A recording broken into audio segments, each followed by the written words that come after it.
Have you seen Inside by Burnham? Yes, I finally saw Inside by Bo Burnham. I finally did. I finally enjoyed that little bit of British pop culture. Can I just talk about it for a second? I'm gonna spoil it, but there's not really much of a narrative to spoil. So, I mean, even if you haven't seen it but want to, I don't think I can ruin the experience for you. It would be like spoiling a nature documentary. You know, like I can tell you what's happening in it, but it's not really going to ruin the experience. Um, I really did enjoy it. The stand-up routine, no, Inside, the most recent special that came out on Netflix, and I thought it was interesting. I mean, it was pretty harrowing. I feel like in a lot of ways I'm in a similar position to him. If only because, content creators and the existential struggle of trying to, define yourself based on interactions that you have online when, the real world slips away because of the pandemic and you just stay inside all the time and stuff like that. He probably got way more of the real world than I did because he actually did comedy tours. I mean, he flew around, right? So the contrast for him would be much more stark. For me, the pandemic didn't change my life that much, but yeah, there were some songs in there that I really, really liked. I mean, who here has seen Inside? Like, of those here, who here has actually seen it? I just want to share some thoughts again, because there's not like a incredibly distinct narrative for me to talk about, but in terms of what I thought, I really liked the White Girl Instagram song. I liked that quite a lot. The one thing that I really, really enjoyed about it was that the song was a little bit mean, but it kind of self-critiqued on that point because it was listing all these stereotypical like white woman Instagram things, and then one of the things towards the end was a really sincere, my mother died a decade ago and I miss her and I remember her, and then and the screen pulled in for that, or pulled out, I'm sorry, and we had like a almost a refrain from the song for like 30 seconds as in a list of all these trivial white woman Instagram things. You have this very sincere memory of a dead mom, and then it goes back towards like sort of half mocking all the trivialities. And I thought the point of that, if there was any point to it, which I suppose it's always up for interpretation, is that you can make fun of this stuff as much as you want, but there is real sincerity behind it. And you have to temper the mockery with an understanding that there's always going to be a degree of triviality with stuff like that, and if you go too far with it, you risk treading on like real, meaningful human interactions. And chat, we good? I think chat just had a little hiccup, maybe. I thought that was a really nice song. The "Welcome to the Internet" song was really cute.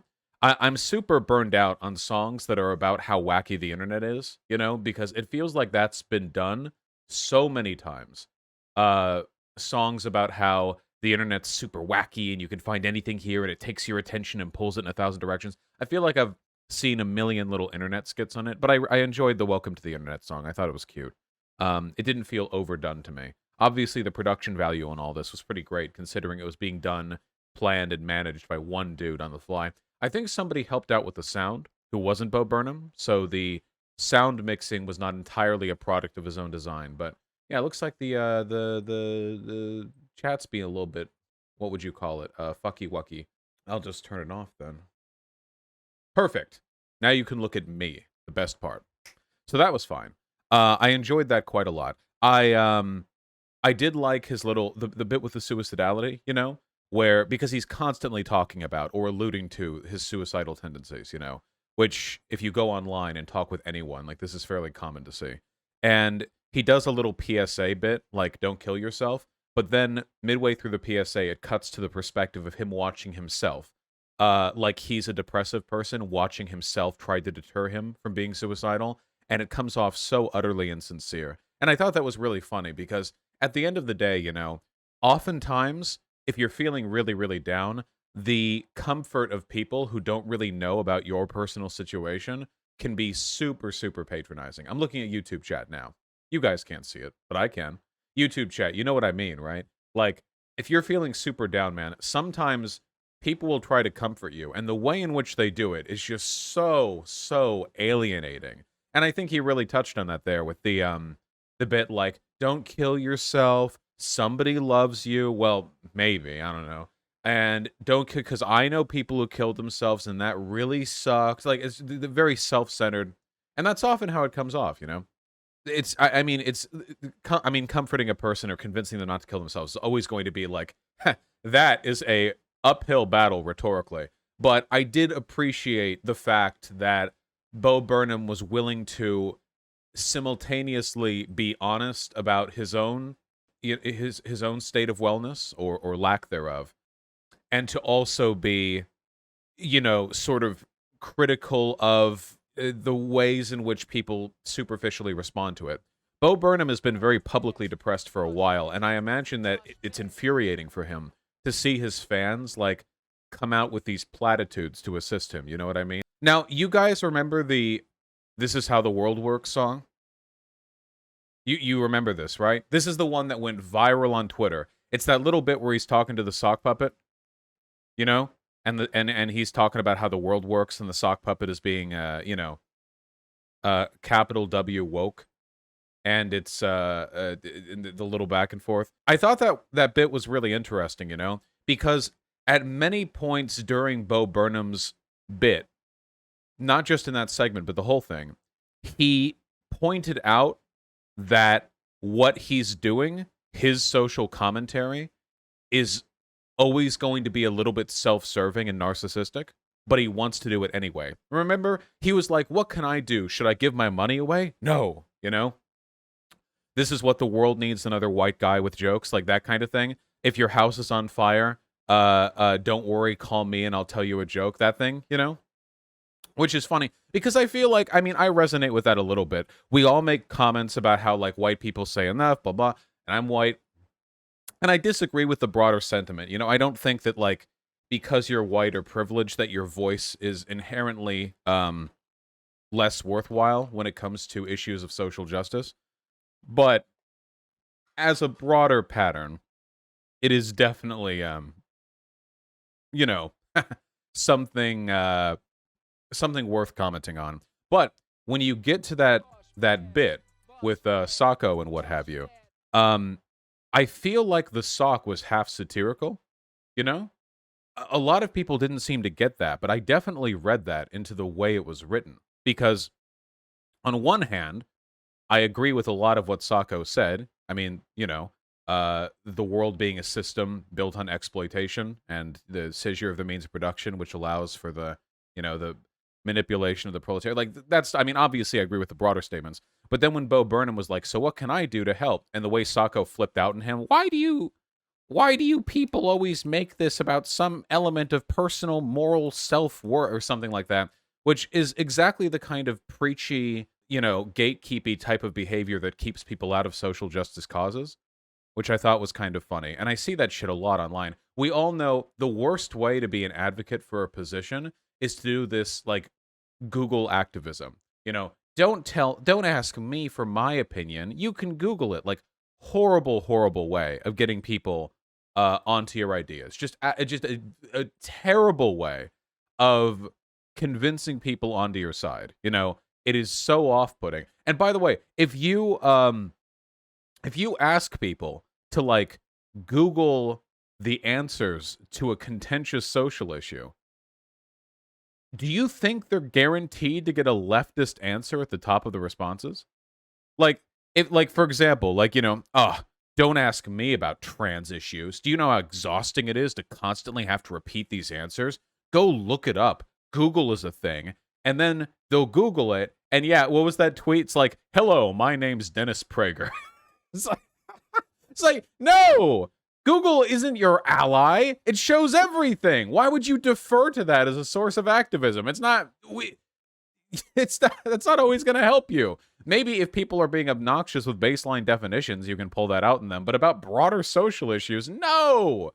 You don't know that's going to work in your favor. So anyway, and Bo Burnham is smart enough to know that. So the fact that Socko pulled that one out seems to me like a sort of deliberate, underhanded criticism of the way that progressive people can have the right underlying ideas and at the same time they can still fall back on these self-assured platitudes that decrease the likelihood of them actually, he has a song called Kill Yourself. If you can skip through past 130, you can see it's from his past special. No, no, no. I'm not looking at anything from his. Absolutely not.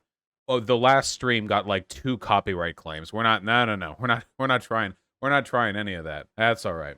Yeah, so I liked all of that. I thought it was witty and self-aware, and I enjoyed it. And it was fun, it was cool, and it was, enjoyable and entertaining, and everything was very pretty to look at, and, oh, look at that.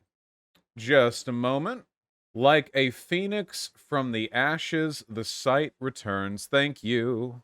I enjoyed Inside quite a lot. I'm trying to think if there are any other distinct impressions that I was left with. Oh, the song about sexting, when the girl sends a picture of her tits, and she's like, "Can I have a picture back?" And Bo Burnham's line in the song is, "When will I ever learn?" That was pretty funny. That was pretty funny. That was you know?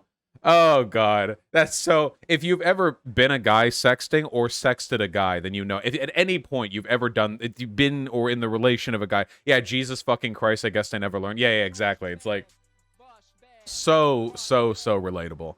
You know?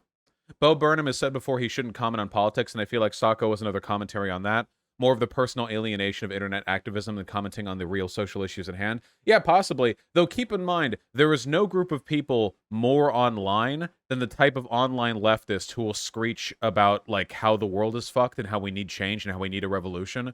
But then if you ever try to press on them or ask them to like give you information or to be kind or to open themselves up to moving people over to the left, they get angry at you. Those are the most online people of all. So don't relate to them. Don't use them as a model for optimal behavior too much. So that's all fun and good. I think oh, also the Twitch commentary. I think you're missing the aspect that Sacco, while annoying as he is, Bo controls the narrative with his privilege and stomps out his voice when he protests. Yeah, and there is nuance to that, right? I mean, you can take it on the back and forth, that even if there are pernicious or difficult or alienating elements of the left, there is an underlying truth there that is ultimately not abided by systems of power, you know? And in a way, you can relate that little dynamic between Bo Burnham and Sacco to a ton of other interactions. I mean, in a way, you can almost look at it as an analog to what happened in the DNC with Bernie Sanders, you know? That there's a sort of limited tolerance for these progressive ideas that people will adopt superficially as a means of self-betterment. But if it ever goes beyond, like, self-help books and what can I do to save the environment, and turns into, like, a broader, immediate, and pernicious systemic critique, then it gets cracked down on. And ultimately, as annoying sometimes as the left is or can be, it's revealed to be just utterly dwarfed by the comparative power and privilege of the systems that they try to critique. There's a lot of layers to it. I like it. Anyway, I also like the Twitch commentary bit. That was cute. I disagree with your Sacco take a bit. I think it was a bit heavy-handed, specifically those rich white people make it about themselves, about the ones helping. You can watch it, but there are some things that Sacco like does that I think pretty evidently like a self-critique, you know? Between like the sort of foray into conspiracism instead of focusing on like meaningful real-world issues, and the fact that it like flipped out over nothing towards the end. Yeah, it's self-critique. The whole damn special was self-critique. All of it was self-critique. Very, like, at no point in that special was an argument presented and not self-criticized at all. That just didn't happen. I really liked, I mean, it was especially clear, I think, with the little Twitch React Andy segment where he reacted to a song that he did, but then he reacted to him reacting to the song he did, and then he reacted to him reacting to the song he did. And I appreciated that because, like, at the first point, he did the song and it was cute. And then when he reacted, he was like, oh, this song is pretentious and I only did it because, you know, I want to feel cool. And then when he reacted to that reaction, he's like, oh, you know, I I only said it was pretentious because I preemptively criticized myself so that other people can't criticize me beforehand. And like that kind of thing, you know? I feel like you can do in a way. I think there's almost a healthy degree of self-skepticism that's made evident in that type of behavior, you know? What about when he dabbed on Death Stranding? Best joke of the special. I liked Death Stranding, you know? I enjoyed Death Stranding. Also, the problematic song. The problematic song was pretty funny. Yeah, problematic song was pretty funny. Guys, the problem with Death Stranding is that it was too long. Okay? That was the main problem. Okay? I don't think it had the mechanical complexity to carry the size of that game, in my opinion, you know? Donkey disagrees with you? Yeah, well.